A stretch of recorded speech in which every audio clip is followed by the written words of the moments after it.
అదిరే అభి ఇప్పుడే విన్నాను అన్నం శ్రీరామ్ గారు చెప్తున్నారు. నేను కూడా భరద్వాజ్ అన్నయ్య గారు కొత్త కుర్రాడు జబర్దస్త్లో మంచి పేరు తెచ్చినాడు ఎంకరేజ్ చేద్దామని వచ్చాను. సో సీనియర్ సిటిజన్ లాగా నాకు అనిపిస్తున్నాడు ఇప్పుడు ఈ పాటకి.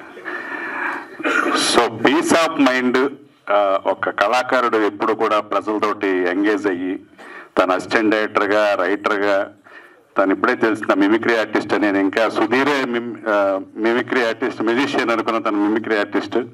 తర్వాత తన గురించి విన్నది ఏంటంటే టాలెంట్, తను ఎంటర్టైన్ చేస్తూ టాలెంట్ ఉన్న వాళ్ళని ఎంకరేజ్ చేయటం అనేది నిజంగా అభినందించదగ్గ విషయం.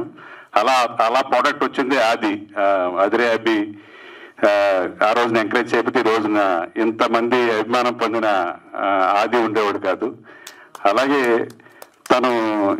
నేను డైరెక్ట్ చేసాడు అనుకున్నాను, తను డైరెక్ట్ చేసే సినిమా అనుకున్నాను, దాన్ని డైరెక్ట్ చేసాడని తెలిసింది ఒకప్పుడు. అదే సినిమా అనుకున్నా ఇక్కడికి వచ్చే తెలిసింది.